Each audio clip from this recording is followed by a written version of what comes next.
பிஸ்மில்லாஹ்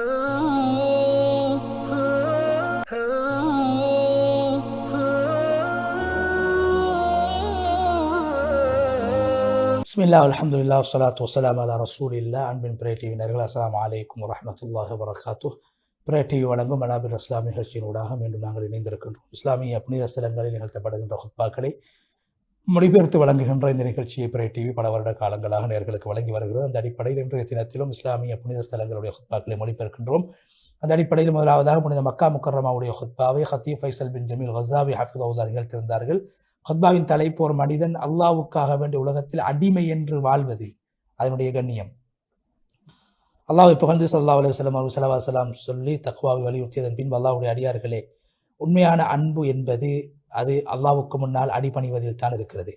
ஒரு அடியான் எப்போது அல்லாஹ்வை நேசிப்பானோ அப்போது அல்லாஹ்வை நேசிக்கிறார், ஆனால் அல்லாஹ்வுக்கு அடிபணியவில்லை என்றால் அவர் உண்மையான அல்லாஹ்வுடைய அடியாராக கருதப்பட மாட்டார். இன்னொரு மனிதன் அல்லாஹ்வுக்கு அடிபணிகிறார், ஆனால் அல்லாஹ் மீது அன்பு கொள்ளவில்லை என்றால் அவர் உண்மையான அல்லாஹ்வுடைய அடிமையாக ஆபிதாக கருதப்பட மாட்டார். எனவே அல்லாஹ்வை நேசிக்கக்கூடியவர், அல்லாஹ்வை அன்பு வைக்கக்கூடியவர் அல்லாஹ்வுக்கு கட்டுப்படக்கூடியவராகவும் இருக்க வேண்டும். அல்லாஹ்வுக்கு கட்டுப்படக்கூடியவர் அல்லாஹ் மீது அன்பு வைக்கக்கூடியவராகவும் இருக்க வேண்டும். ஒரு முஃமின் எப்போதும் அல்லாஹ்வுக்கு கட்டுப்படக்கூடியவராக, அல்லாஹ்வுடைய கட்டளைகளை மதிக்கக்கூடியவராக இருக்க வேண்டும். அல்லாஹ்வுடைய கட்டளைகளை முதன்மைப்படுத்தக்கூடியவராக இருக்க வேண்டும். அல்லாஹ் சூரா அல் அஹ்ஸாப் 36ஆம் வசனத்திலே சொல்கிறான், ஒரு முஃமினான ஆணுக்கும் பெண்ணுக்கும் அல்லாஹ்வும் ரசூலும் ஒரு முடிவு எடுத்து விட்டால் அவர்களுக்கு அங்கு இஷ்டம் கிடையாது. யார் அல்லாஹ்வுக்கும் ரசூலுக்கும் மாற்றம் செய்வார்கள் அவர்கள் தெளிவான முறையிலே வழிகட்டு விட்டார்கள். ஸெய்த் இப்னு அஸ்லம் ரலியல்லாஹு அன்ஹு சொல்றார், இப்னு உமர் ரலியல்லாஹு அன்ஹு அவர்கள் மக்களுக்கு சொல்வார்களாம், நபி ஸல்லல்லாஹு அலைஹி வஸல்லம் அவர் சொன்னதாக, ஒரு தடவை அப்துல்லாஹ் இப்னு உமர் ரலியல்லாஹு அன்ஹு அவர்கள் கரண்டை காலுக்கு கீழால் சாரம் அணிந்திருந்தார்கள், வேஷ்டி கட்டியிருந்தார்கள். அப்போ நபி அவர்கள் கேட்டார்கள், யார் இவர் என்று. அப்போது நான் சொன்னேன், நான் தான் அப்துல்லாஹ் இப்னு உமர். நபி ஸல்லல்லாஹு அலைஹி வஸல்லம் அவங்க சொன்னாங்க, நீங்கள் உண்மையில் அல்லாஹ்வுடைய அடியார். அப்துல்லாஹ்னா அல்லாஹ்வுடைய அடியார். அல்லாஹ்வுடைய அடியாராக நீங்கள் இருந்தால் உங்களுடைய சாரத்தை நீங்கள் கரண்டை காலை விட்டு உயர்த்த வேண்டும். நான் உயர்த்தினேன். நபி ஸல்லல்லாஹு அலைஹி வஸல்லம் அங்கே பாருங்க, அப்துல்லாஹ் இப்னு உமர் ரலியல்லாஹு அன்ஹு பேர் அப்துல்லா, அந்த அவர் பேருக்கு ஏற்றவாறு இருக்க வேண்டும். அல்லாஹ்வுடைய அடிமை என்றதை வெளிப்படுத்த வேண்டும், செயல் ரூபமாக காட்ட வேண்டும் என்பதை அங்கு வலியுறுத்தினார்கள்.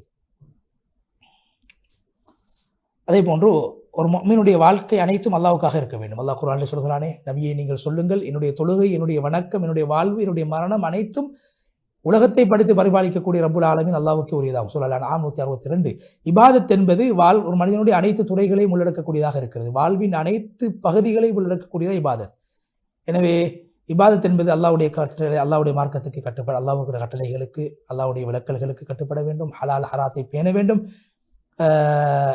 அல்லாஹ் விரும்புவதை யார் விரும்புகிறார் அவர்தான் அல்லாஹ்வுடைய உண்மையான அடியார். அல்லாஹ் வெறுப்பதை யார் வெறுக்கிறார் அவர்தான் அல்லாஹ்வுடைய உண்மையான அடியார். அல்லாஹ்வும் ரசூல் எதை விரும்புகிறார் அதை தான் உண்மையான அடியார் விரும்ப வேண்டும். அல்லாஹ் ரசூல் எதை வெறுக்கின்றார்கள் அதை உண்மையான அடியான் வெறுக்க வேண்டும். அல்லாஹ்வும் ரசூலும் யாரை நேசிக்கிறார்கள் அவர்கள் நேசிக்க வேண்டும். அல்லாஹ்வும் ரசூல் யாரை வெறுக்கிறார்கள் அவர்களை உண்மையான அடியான் வெறுக்க வேண்டும். எனவே இபாதத் என்ற வார்த்தையிலிருந்து தான் அபீத் என்ற அடிமை என்ற வார்த்தை வந்திருக்கிறது.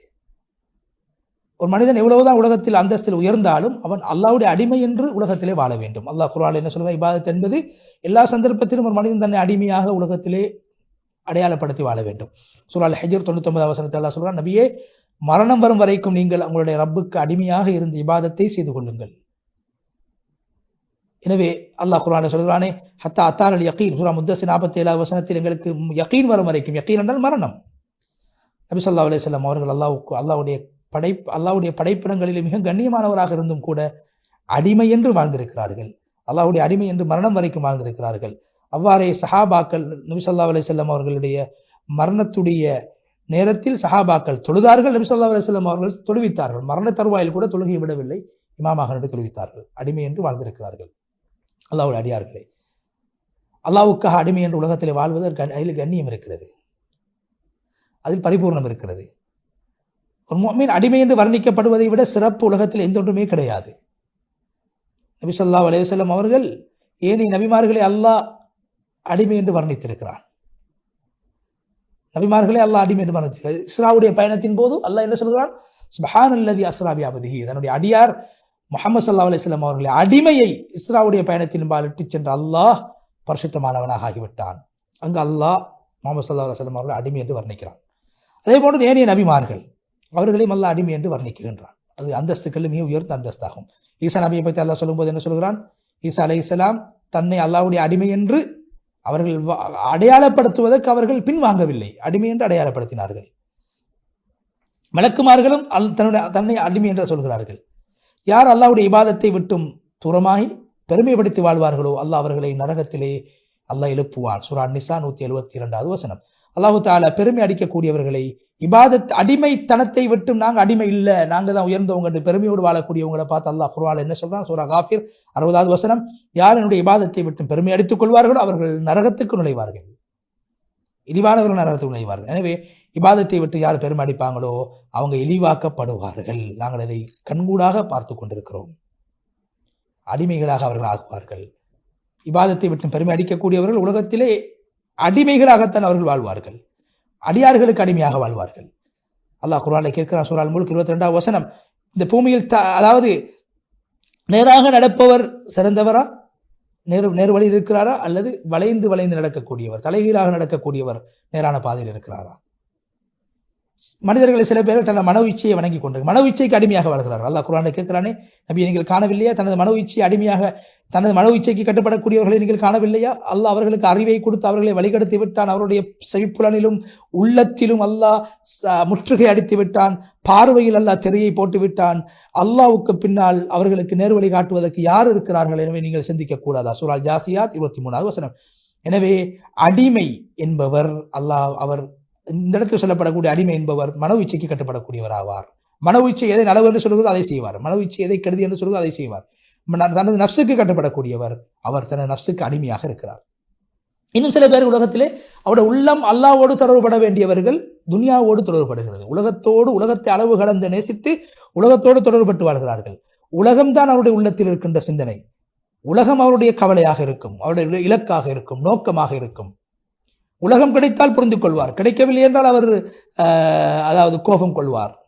உலகத்துக்காக யாரையும் நேசிப்பார், உலகத்துக்காக யார் மீது விரோதம் கொள்வார். அப்படி அவங்க சொன்னாங்களே, தீனாருக்கும் திர்கத்துக்கும் கட்டுப்பட்டு வாழக்கூடியவர்கள், அடிமையாக வாழக்கூடியவர்கள் அழிந்து போகட்டும் என்று சொன்னார்கள். உலகத்துடைய ஆடைகளுக்கும் உடுப்புகளுக்கும் அடிமையாக கூடியவர்கள் அழிந்து போகட்டும் என்று சொன்னார்கள் ஸல்லல்லாஹு அலைஹி வஸல்லம்.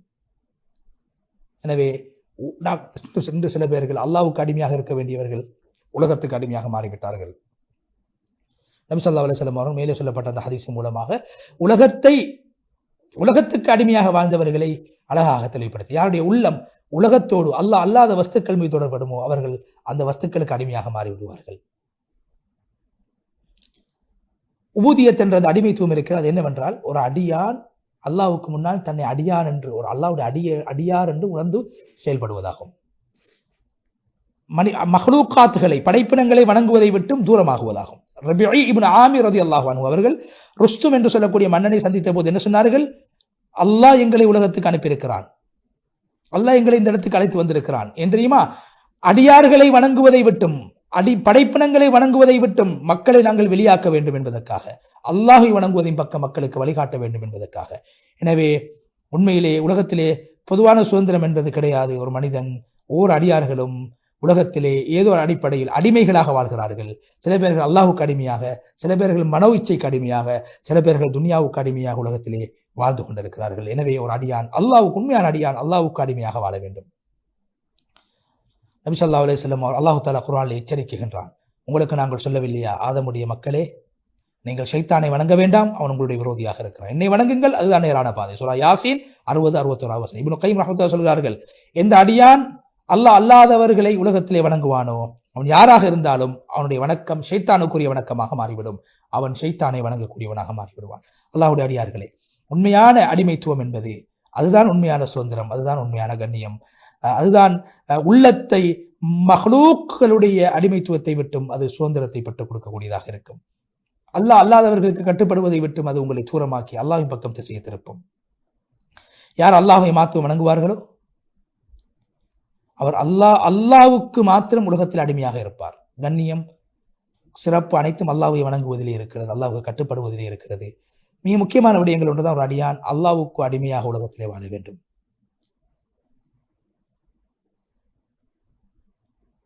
இழிவு, பணிவு, தலை குனிவது எல்லாம் அல்லாஹ்வுக்காக இருக்க வேண்டும். அல்லாஹ்வுடைய கட்டளைகளுக்கு கட்டுப்பட வேண்டும். அல்லாஹ் தடுத்ததை விட வேண்டும்.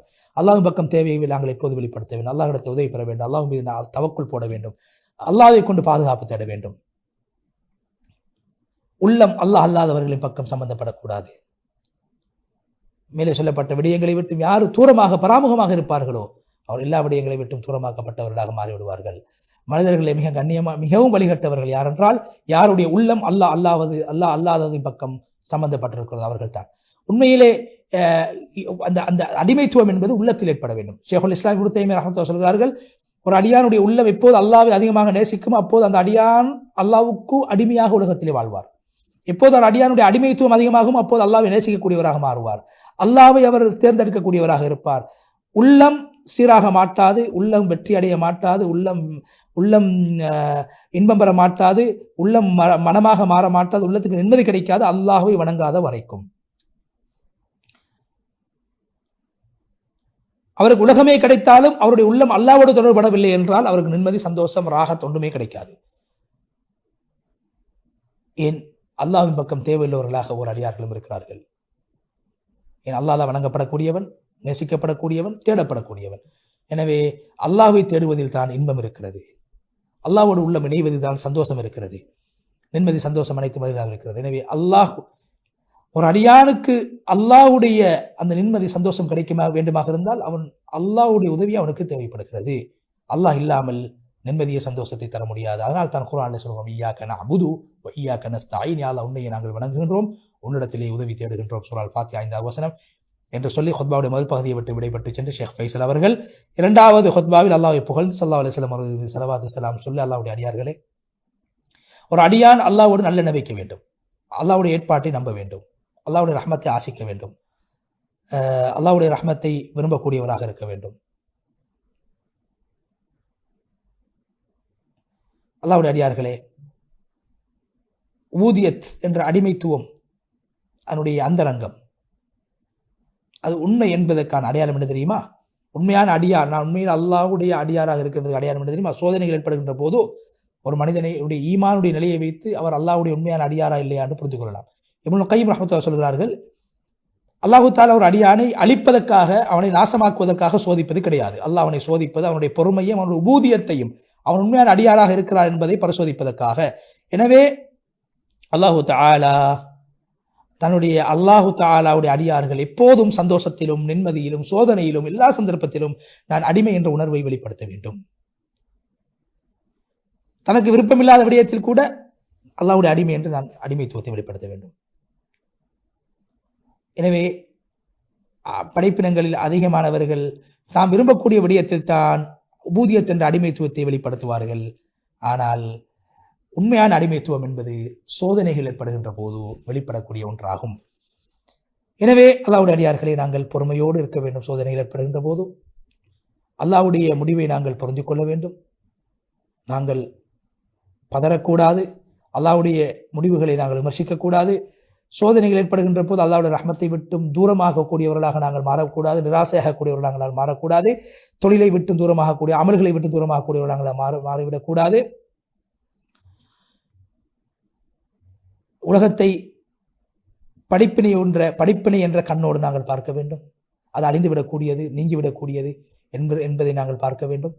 உலகத்தில் இழந்த ஒன்றுக்காக உண்மையான மூமின் கவலைப்பட மாட்டான். கிடைத்ததை கொண்டு சந்தோஷம் அடையவும் மாட்டான். உண்மையிலே அகப்பார்வை உள்ளவர்கள், அவர்களை பார்த்து நாங்கள் படிப்பினை பெற வேண்டும். அவர் உலகத்தில் உண்மையில் அல்லாஹ்வுக்கான உண்மையான அடிமையாகளாக உலகத்திலே வாழ்ந்திருக்கிறார்கள். அவருடைய வாழ்க்கை அமல்களிலே செலவழித்திருக்கிறார்கள். உலகத்தை கொடுத்து மறுமையை வாங்கியிருக்கிறார்கள். ஹசன் பஸ்ரி ரஹ்மத்துல்லாஹி சொல்கிறார்கள், நான் ஒரு கூட்டத்தை, சில பேர்களை நான் அடைந்து கொண்டேன். அவர்கள் உலகத்தில் கிடைத்ததை கொண்டு சந்தோஷம் அடைய மாட்டார்கள், கிடைக்காததை நினைத்து கவலைப்படவும் மாட்டார்கள். இவர்கள் தான் உண்மையான அல்லாஹ்வுடைய அடியார்கள். ஹசன் பஸ்ரி ரஹ்மத்துல்லாஹி சொன்னார்கள், அல்லாஹ்வுடைய அடியார்களை உண்மையான அல்லாஹ்வுக்கு கட்டுப்பட்டு வாழக்கூடிய அடிமை யார் என்றால் அவர் கண்ணியத்திலே இருக்கிறார், அவருடைய உள்ளம் அல்லாஹ்வோடு சம்பந்தப்பட்டிருக்கிறது, அல்லாஹ்வுக்காக அவர் வாழ்கிறார். உலகம் கிடைக்கவில்லை என்றால் அவர் உலகத்தை அனுபவிக்காவிட்டாலும் ஒரு உள்ளம் அல்லாஹ்வோடு தொடர்புபட்டிருப்பதால் நிம்மதியாக வாழ்வார். ஒரு மனிதனுக்கு உலகம் அவனுடைய மார்க்கத்தை தொடர்ச்சியாக நிரந்தரமாக ஆக்கிவிட்டால், அவனுக்கு உலகத்தில் என்ன இல்லாமல் போய்விட்டாலும், தீன் இருக்குமாக இருந்தால், மார்க்கமாக இருந்தால், எதை இழந்தாலும் அது அவருக்கு எந்த பாதிப்பையும் உண்டாக்க மாட்டாது என்று சொல்லி நபி ஸல்லல்லாஹு அலைஹி வஸல்லம் ஸலவாத்து ஸலாம் சொல்லுங்கள் என்று சொல்லி ஸலவாத்தை தூண்டி நீண்டதொரு துஆவை செய்து அழகான அல்லாஹ்வுக்காக அடிமையாக வாழ்வோம் என்ற தலைப்பிலே அந்த ஹுத்பாவை நிகழ்த்தி ஷேக் ஹதீப் ஃபைசல் கஸாவி ஹஃபிதஹுல்லாஹ் விடைபெற்று சென்றார். அடுத்ததாக நாங்கள் புனித மஸ்ஜித் நபவியுடைய ஹுத்பாவினர்களுக்கு மொழிபெயர்க்க இருக்கின்றோம். அதற்கு முன்னால் ஒரு இடைவேளை.